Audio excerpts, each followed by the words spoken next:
Today is Tuesday, February 17th, and this is the ADM Investor Services Weekly Market Kickoff.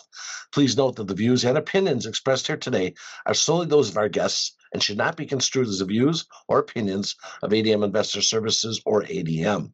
Today's guests are Mark Soderberg, Mark Bowman, and JP Steiner, all from the ADMIS Senior Research Team.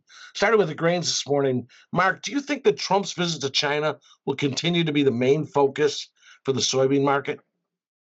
Yeah, my guess is in the short term it will. Trade action in the soybean complex, really the last few weeks kind of reminds me of that old cliche, and never let the facts get in the way of a good story. Facts being that U.S. exports were running about 20% below a year ago, despite China's recent purchase of 8 million metric tons of U.S. beans, and this compares to USDA forecast of down 16%. But with Brazilian offers running about $1 below the U.S., I'd look for this gap to widen here in the near term. Another fact is U.S. ending stocks at 350 million bushels. That sits at a 6-year high. And without additional Chinese purchases, I think that's likely to go higher. Nearly everyone is forecasting another record production from Brazil, as they're right now kind of still in their early stages of harvest down there. CONAB's forecast at 178 million metric tons is really amongst the lowest. The USDA last week raised their forecast to 180 million metric tons. Well, several private estimates are between 180 and 185. Another fact, recent rains have improved crop prospects in Argentina. However, additional rains are needed. And the last fact I'll share is that speculative traders have again poured back in the long side of the soybean market. This past Friday, CFTC report showed money managers bought over 94,000 contracts of beans for this most recent reporting period, and that's the second most ever. But the storyline just continues to be Trump's going to China. Will his visit generate additional Chinese demand for U.S. soybeans? Well, fundamentals would lean towards no, but they've already purchased 8 million metric tons of U.S. beans at slightly higher levels than what they could have bought them from Brazil. So China would appear to be awash in beans right now as the government continues to auction off inventories or supplies to free up some storage space with the arrival of these U.S. purchases. So unless the Trump administration agrees to drop the 10% fentanyl-related tariff and China in turn drops a 10% reciprocal tariff, I think large-scale U.S. purchases will be highly unlikely. Sometime in March, we're expected to get the announcement from the EPA on these biofuel blending mandates, along with the small refineries exemption. So I think we'll start to shift the focus as we get closer to that. But right now, to me, it appears the market's already discounting some rather bullish news from both the EPA and China. Hey, Mark, we haven't talked much about the wheat market of late. What do you attribute the recent volatility to? Yeah, prices jumped out to their highest level in recent months as speculative traders really were lightening up on a pretty hefty short position, perhaps fearing some downward adjustment to the Russian crop due to a rather harsh winter. But starting late last week, we're starting to see a few production forecasts actually coming in above the recent estimates. So that pretty much halted the rebound in its tracks. We've also seen some very interesting trade within the spreads. We saw the nearby spread March to May jump out to an inverse here late last week. Starting to give back quite a bit of that today. And registrations for deliveries do remain rather low, but they really haven't changed. I haven't seen cancellations like you would have thought that would have driven that spread trade there. But spreads right now are trading at less than 50% of full carry. So we're likely looking at a reduction in these variable storage rates next month, which I think is really making speculative traders who have been short wheat for quite a long time, makes that play a little bit less attractive, rolling those short positions forward and forward. So I think that's what's really driven that rebound here, giving back today as we saw some pretty healthy rains across the winter wheat regions here in the U.S. This past weekend. Thank you. Mark Bowman, there are some events facing the cotton market this week. What are they? Well, the USDA annual Outlook Forum is on Thursday and Friday, and this could give us an early idea what USDA expects U.S. cotton plantings to be this year.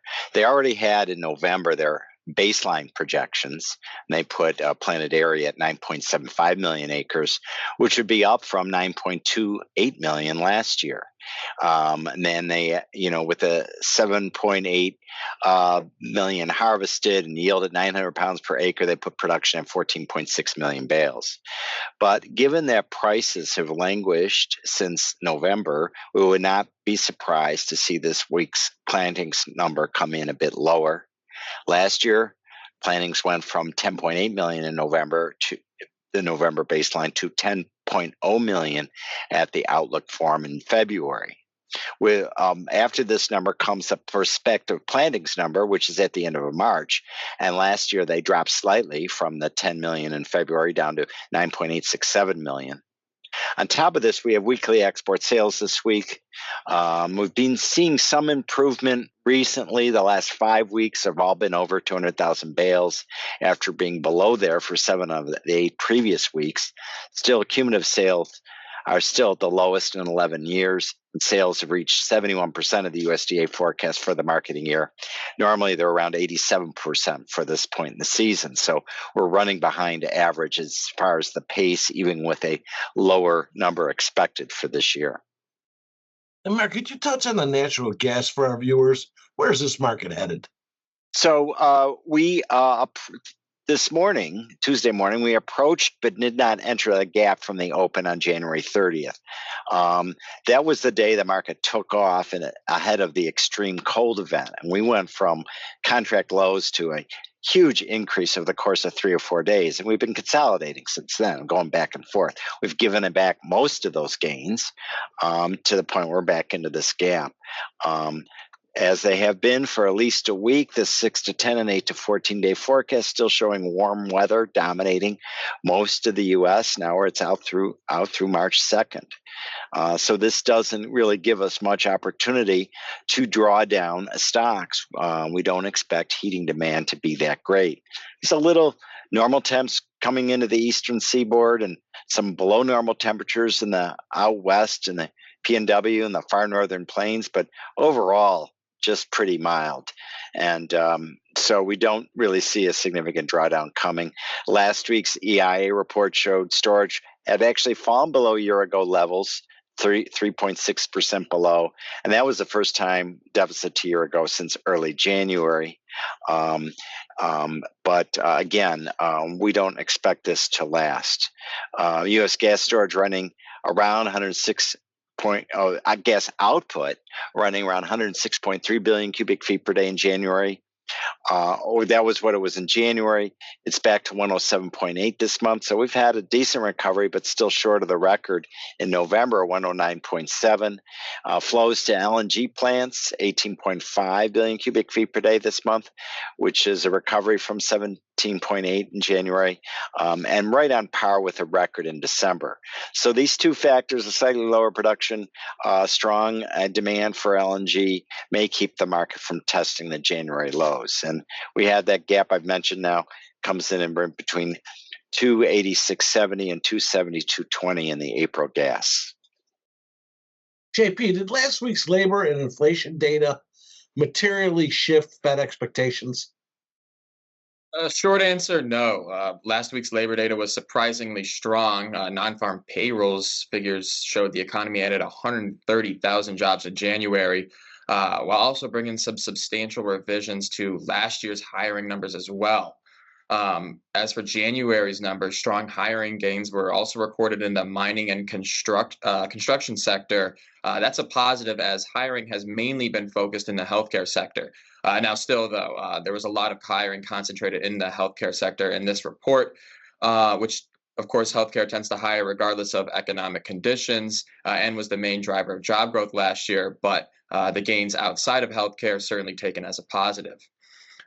Regarding 2025 revisions, those were quite substantial. Data showed that the economy added only 181,000 jobs for the entire year, or an average of 15,000 jobs per month. Despite the strong revisions to last year's data, January's data did support the case for the hawks on the FOMC. The unemployment rate edged down to 4.3%, even as the labor force participation rate increased to 62.4%. or from 62.4% to 62.5%, reinforcing the narrative of a low hire, low fire environment. Now, broader labor supply dynamics still remain a point of uncertainty, particularly as the Trump administration's policies on immigrations are likely to weigh on net workforce growth. As for inflation, we saw a modestly cooler headline CPI figure. The annual rate of inflation eased at 2.4% in January from 2.7% in December. However, pockets of sticky inflation were evident in the data. Core prices rose 0.3% in January. That's an uptick from December's 0.2% rise, and suggesting that underlying price pressures are still remaining persistent. The increase in inflation was driven largely by the services sector. That's been a focal point for officials at the Fed in their battle against inflation. I anticipate them to acknowledge this stickiness in their next Fed meeting as well, especially as we head into the summer. As for the outlook, markets are still priced for a rate cut in either June or July, and see another rate cut again by year end. Markets are pricing roughly 60 basis points of easing in 2026. As for the Fed, with policy rates seemingly viewed as neutral, an extended pause into the summer remains the base case, in my opinion. Lastly, JP, why has tech been taking such a beating lately? Yeah, so the Nasdaq's finished in the red for 5 straight weeks as questions regarding legacy and enterprise software systems have been emerging after a recent shakeup in the AI space. Responses to big tech earnings as well have shown that concern among traders has sort of shifted from what companies' profits will be boosted by AI to which companies will be hurt by it. Concerns that business models, particularly software enterprises, may be under threat from new advancements in the AI space have arisen partly because there's little visibility about the eventual winners and losers, and concerns that improvement in AI automation tools may actually displace demand for large parts of the sector. Now, broader AI adoption timelines remain uncertain, and there's been several industry officials that have emphasized that the replacement of core enterprise software is far from immediate. Still, though, that's not calmed markets at all, and this shift in dynamic has been leading to sharper intraday swings. Sentiment's often been shifting faster than any sort of underlying fundamentals we've seen. Additionally, this has been coming in the wake of earnings season, which has brought another mix of volatility. But in response to this recent shakeup, markets have seen inflows into more defensively positioned or AI insulated sectors, including utilities, consumer staples, mining, construction, and telecommunications. The rotation from high growth tech leadership towards more traditional value oriented industries has sort of been reflected of these broader concerns that companies will be unable to reap sufficient returns from much higher capital expenditure spending. Now, looking ahead, it is clear that this sentiment in the markets, especially in the tech sector, hasn't been shaken off.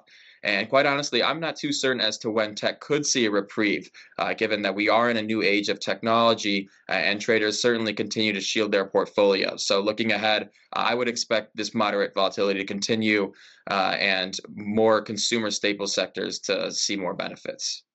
Thank you all. Remember, the views and opinions expressed today on this video are solely those of our guests and should not be construed as the views or opinions of ADM Investor Services or ADM. If you'd like more information about our brokerage services, would like to speak to one of our experts about managing your risks, or would like to open a trading account, please visit www.admis.com.